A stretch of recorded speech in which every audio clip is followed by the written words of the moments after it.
बिस्मिल्लाहिर्रहमानिर्रहीम। अस्सलाम वालेकुम dear student, this is Qasim Khatak.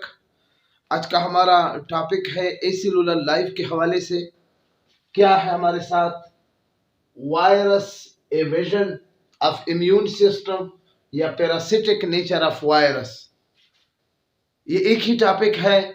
आज मैं आपको बताने जा रहा हूं कि किस तरह वायरस हमारी इम्यून सिस्टम से बचकर जिस्म में कैसी बीमारियां फैलाता है, किस तरह का एडेप्टेशन, किस तरह का एडजस्टमेंट बॉडी के अंदर करता है, वो कैसे किस चाल के जरिए कामयाब हो जाता है वायरस कि हमारी इम्यून सिस्टम के होती हुई वो मुख्तलिफ किस्म की बीमारियां हमारे जिस्म में फैलाना शुरू कर देते हैं। तो सबसे पहली बात यह है कि इम्यून सिस्टम क्या है।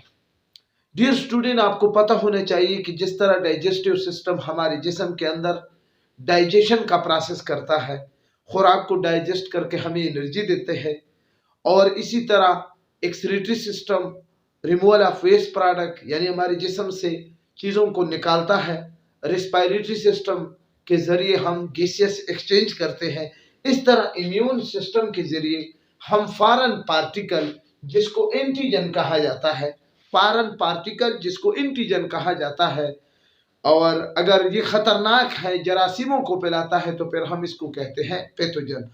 इस पैथोजन के हमले से हमारे जिस्म के अंदर जो फोर्स है, जो आर्मी है, वो एक मुनज़्ज़म निज़ाम के जरिए इस पैथोजन के खिलाफ रेजिस्टेंस करता है।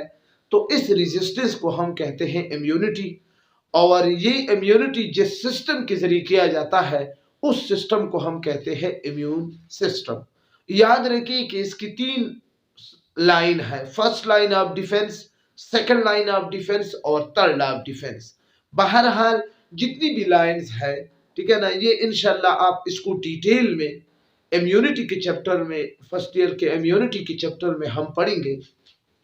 तो ये अल्फाज कुछ लिखे हैं। एंटीबॉडी, एंटीबॉडी वो बॉडी है जो पैथोजन या एंटीजन के खिलाफ हमारा जिस्म पैदा करते हैं, उस बॉडी को हम कहते हैं एंटीबॉडी। एंटीजन वो बॉडी है जो बाहर से जिस्म के तरफ अंदर, जो जिस्म के अंदर चले जाते हैं, ख्वाह वो जरासीम हो या जरासीम ना हो, इन सब को एंटीजन कहते हैं। ठीक है। अब हमारे जिस्म में जो सेल है, ब्लड में WBC है, वो 2 किस्म के सेल इस एंटीजन के खिलाफ काम करते हैं। ये WBC के सेल है मैक्रोफेज और न्यूट्रोफिल, दोनों वाइट ब्लड सेल है। मैक्रोफेज भी बोन मेरो में पैदा होते हैं, ठीक है ना, और फिर न्यूट्रोफिल भी बोन मेरो में पैदा होते हैं। मैक्रोफेज का लाइफ ज्यादा होता है, न्यूट्रोफिल का लाइफ कम होता है। ये ट्रिलियन की तादाद में बोन मेरो में पैदा होते हैं। याद रखिए कि ये न्यूट्रोफिल सबसे पहले उस एंटीजन या उस फॉरेन पार्टिकल के साथ अटैच होकर उसको खत्म कर देते हैं, और फिर मैक्रोफेज आकर उसको खा लेते हैं। ये इस मैकेनिज्म के जरिए वो एंटीजन का सफाया करते हैं। तो इस मैकेनिज्म से, यानी WBC की जो 2 सेल है, एक लार्जेस्ट सेल है और एक स्मॉलेस्ट सेल है, मैक्रोफेज और न्यूट्रोफिल, फेगोसाइटोसिस प्रोसेस के जरिए एंटीजन का खात्मा कर देते हैं। इससे वायरस कैसे बचता है? सबसे पहला, वायरस एडॉप्ट मेनी मैकेनिज्म, बहुत से तरीकों को वो इख्तियार कर लेते हैं। उसमें पहला मैकेनिज्म क्या है? वायरस सीक्रेट ए जेल लाइक सब्सटेंसेस। अब क्या है, आपको पता है कि ये लिम्फोसाइट या बी लिम्फोसाइट, इन दोनों को बी लिम्फोसाइट भी कहा जाता है, मैक्रोफेज और न्यूट्रोफिल, वो खुराक खाते हैं जिसमें एक खास किस्म का प्रोटीन होगा। अब कुछ वायरसेस अपने बॉडी के ऊपर जो कोट, प्रोटीनियस कोट, ठीक है ना, या और कोट अपना लेते हैं जो कि ये जेल लाइक सब्सटेंसेस खारिज नहीं करते। अब जब ये वायरस इस मैक्रोफेज या न्यूट्रोफिल के करीब चले जाते हैं तो वो इनसे दूर हट जाते हैं और वो उनको रास्ता दे देते हैं, और इस तरीके से वायरस जिस्म के अंदर टारगेटेड टिश्यू में, टारगेटेड आर्गन में चला जाता है। एक मैकेनिज्म इख्तियार कर लेता है, यानी अपने बॉडी के ऊपर प्रोटीन कोट या कैप्सूल बना लेते हैं जो कि जेल लाइक सब्सटेंसेस को खारिज नहीं करता। अब ये जेल लाइक सब्सटेंसेस क्या है? ये लिम्फोसाइट का यानी मैक्रोफेज और न्यूट्रोफिल का अट्रैक्टिव फूड है। जब इन दोनों को ये अट्रैक्टिव फूड नहीं मिलता तो वो कहता है कि ये तो कोई इररिलेवेंट चीज है, उसको जाने देते हैं। इस मैकेनिज्म के जरिए वायरस बच निकलता है। ये पहला मैकेनिज्म है। दूसरा मैकेनिज्म, वायरस होस्ट प्रोटीन। कुछ वायरस ऐसे होते हैं कि वो अपने जिस्म के बाहर ऐसे प्रोटीन बना लेते हैं और जिस होस्ट में जाते हैं, ठीक है ना, मिसाल के तौर पर मैं आपको समझाने जा रहा हूं, ये एक होस्ट है, ठीक है ना। अब इस होस्ट पर एक प्रोटीन है जिसको हम सिलिक एसिड कहते हैं। ये कोई एसिड है, सिलिक एसिड। अब यहां से जो वायरस आ रहा है, ठीक है, अब ये वायरस इस सिलिक एसिड के साथ, इस प्रोटीन के साथ मिलकर, ठीक है ना, ये अपने इस यहां पर एक एडिशनल प्रोटीन बना लेते हैं और ये एडिशनल प्रोटीन बिल्कुल इस तरह का सेम स्ट्रक्चर होता है।